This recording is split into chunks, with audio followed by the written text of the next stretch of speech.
Livingstone, here on Facebook Watch to test your IQ with 10 multiple choice questions. Yes, you did hear me right. I said IQ, not HQ. It all got a bit confusing there for a minute. So, let me kick things off by saying, welcome to Confetti! Oh, this thing's falling from the sky. I love it. What a lovely warm welcome. I feel spoiled. What with that and an actual set behind me. Not to mention, there's so many cameras to choose from.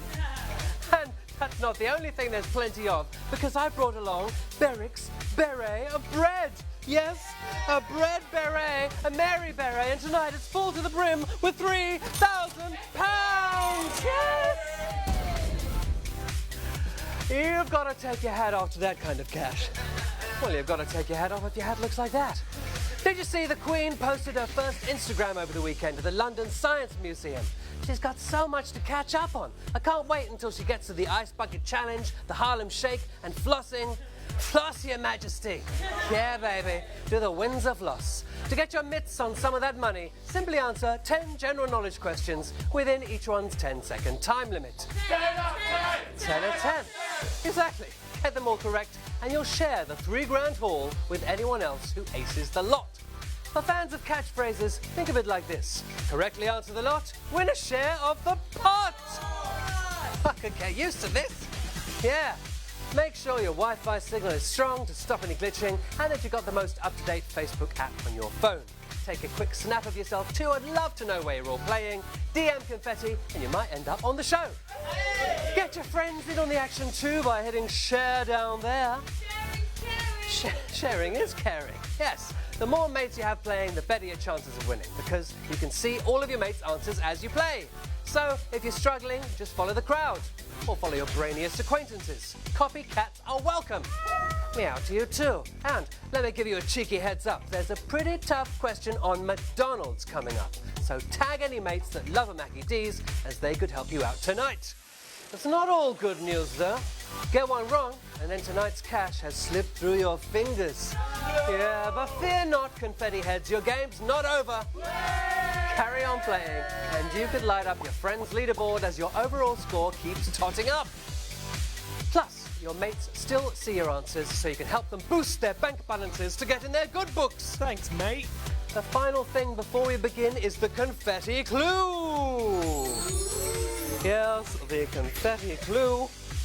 I'll hand this out at the end of the show, and it'll give you a hint to answer in tomorrow's game. So, if your free money is your thing, then stick around. It's worth sticking around for. Here it is! Pay close attention, because this graphic will appear when you need to use the clue we gave you on Friday. You're welcome in advance. So, who's playing tonight? We've got George, we've got Deck, we've got Graham, we've got Lee, we've got you, we've got Dave, we've got Andrew. Well, now the admin's out of the way, thumbs to the ready, settle down on the settee, because it's time to confetti!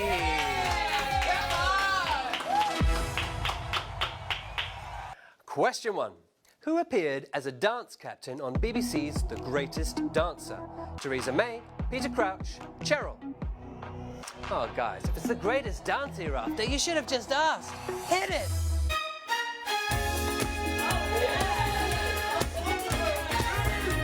Yeah! Exactly. That was a rare treat for everybody there, depending on how you look at it. Well, anyway. Despite showing off some pretty slick moves at the Conservative Party conference last year, the Maybot is too wrapped up in Brexit to boogie on the Beeb. Even more robotic is footballer Peter Crouch's goal celebrations. He's had many a fan on their feet, but his moves are more likely to be seen on a Saturday afternoon. Meaning, the greatest dancer star is Cheryl. Yes, she's a dance captain alongside Glee's Matthew Morrison and Strictly Pro Oti Mabuse. Here she is in action. Not bad. Not bad. Okay, well, there are 8,334 of you who've started on the right foot and got that one right. Question 2. What's the common name for residents of Liverpool? Liverpoodles, Liverpudlians, lively puddings. They're also known as scousers, after a type of Scandinavian stew called lobscouse that was brought to the city by sailors using the port. boss fucked, eh? Yeah, there are several poodle breeders in Liverpool and I'm sure they enjoy a pudding as much as the rest of us, but neither are what we're after. Instead, they are, of course, known as Liverpudlians. Yes, some researchers claim Merseysiders in the city's Victorian heyday preferred the status-enhancing term Liverpolitans. I'm full of facts today. Yeah, you are. Yeah, we have 8,044 players still playing the perfect game after 2 trivia teasers. Onwards now to question 3. A person is a teenager for how many years? 9, 8 or 7? Ah, the teen years. The highlights include 6-week summer holidays, drinking in parks with your mates, and mum doing my washing. Low points, pretty much everything else. The teens were tough. There's only one way to solve this, a good old-fashioned count. Yes, you hit your teens age 13, so that's 1, 14, 15, 16, 17, 18 and 19, meaning you spend 7 long years as a teenager. 2 in front of the Xbox and the other 5 asleep. Now, there are 4,720 of you who won't be throwing a strop after making it 3 from 3. Keep going, Scott, Leslie and Nicole. Come on, Leslie. Now, let's see the theme for the next one.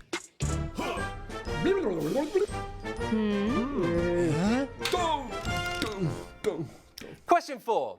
What do the letters HB stand for when engraved on a pencil? Heavy black, hard black, or hefty black? I used to have the letters HB engraved on my pencil case at school. Hannah Brown, if you're watching, I believe we can still make it work, so please get in touch. Pencils are graded using the graphite scale, measuring the softness of the lead, which is made by mixing graphite with clay. Graphite's naturally soft, so the clay is used to make it harder. The scale doesn't stand for heavy or hefty, but instead means hard black. The higher the graphite content, the softer the lead, the darker mark it will make. Who knew? Not you, but 3,254 of you are making a mark as you're 4 from 4. I'm feeling a little bit underdressed without my tie. Best spruce myself up. Thank you. For question 5. Hello, here he is. Here it comes. What type of play is Shakespeare's The Taming of the Shrew? Comedy, tragedy, history? Phrases and words like not slept one wink, eventful, scuffle, and puking all trace back to Shakespeare. It's nice to know that in between all the writing, he still enjoyed a good night out like the rest of us. Yes, he did. If you went for tragedy, then it's a barred night all round, as your chances of winning any cash tonight are history. The same as if you chose that option. Because The Taming of the Shrew is actually a comedy. Yes, Shakespeare's work has been translated into 80 languages, with Star Trek fans even translating Hamlet into Klingon. Rarely performed that one. Oh, thank you very much. That was a player slayer. Oh my God, we lost. Wow. You were slayed, but there are still 1,809 of you playing the perfect game at the halfway stage. Well done to Eddie, to Jim, to Joss and Nick. Come on, Joe. Next one is for you footy fans.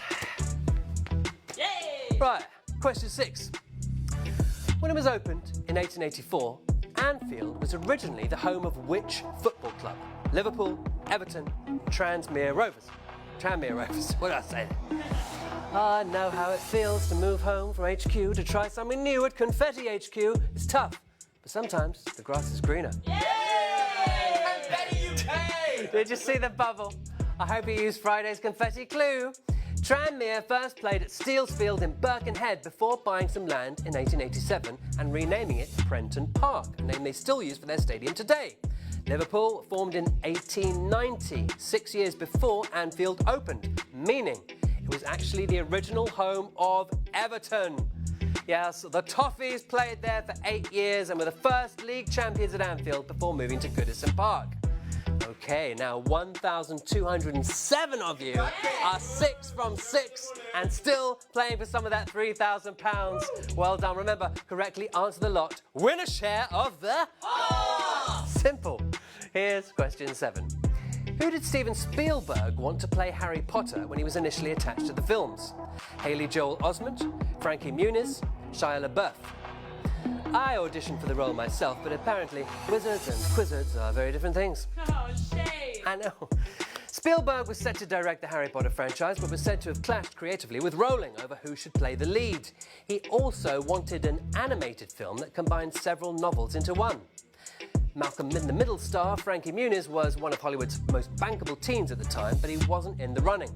Stephen and Shia have worked together on several films before falling out. LaBeouf claims he didn't like any of the films they made together, but this was after the Harry Potter links.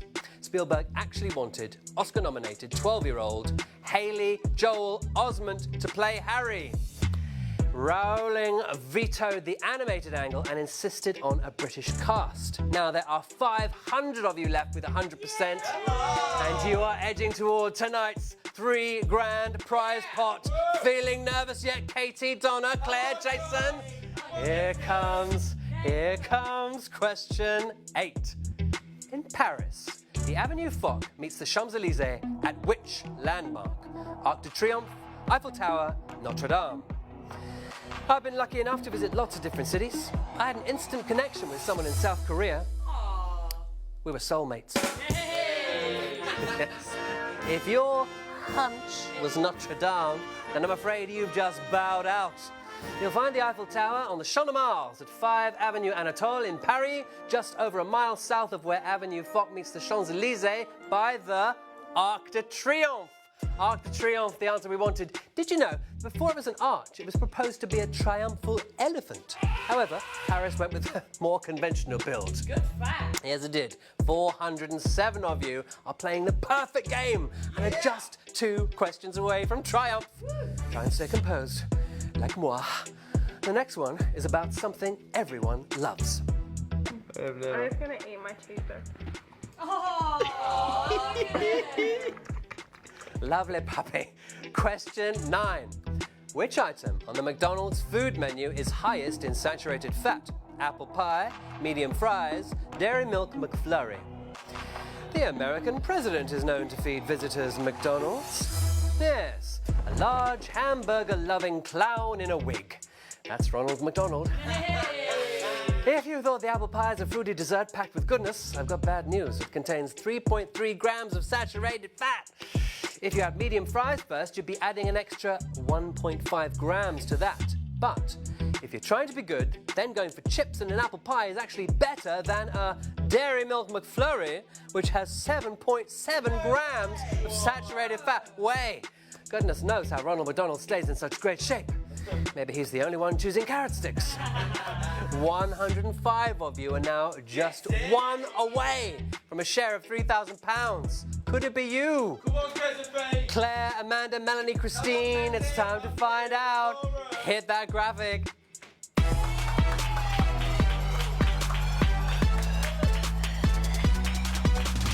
Yeah. Question 10. The year this couple revealed their divorce, who announced they were shutting their UK stores? C&A, Tyrac, Woolworths. I don't know about you, but Blockbuster hit me hardest. We didn't have Netflix and chill in my day. You'd drive 5 miles, spend 3 hours searching aisles for the perfect DVD, only to realise you forgot your membership card. There was nothing chilled about it. Now, let's... I'm not right. No, I know that. I'm not wrong.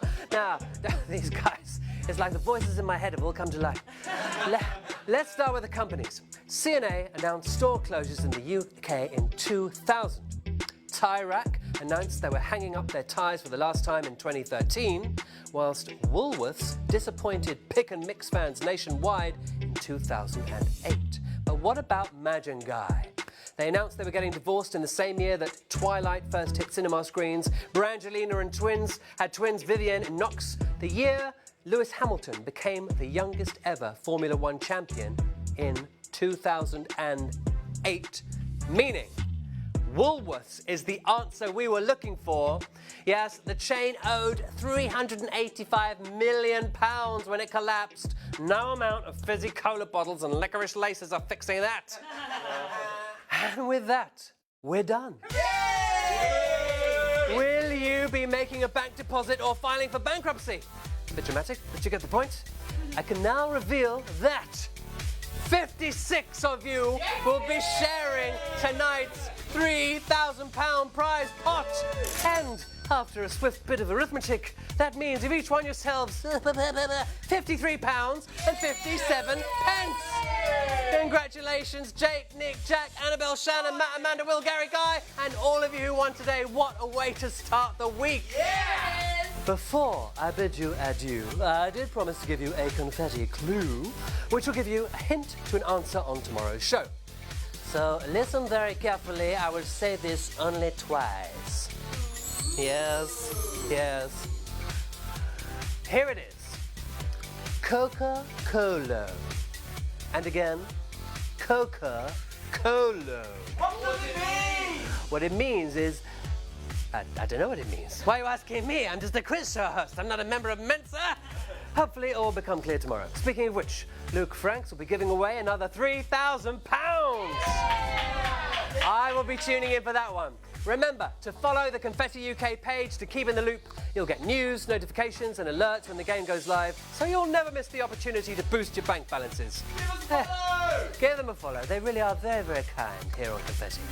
I've had a brilliant night, so thank you for having me. Who knows, maybe I'll see you again soon. Good night!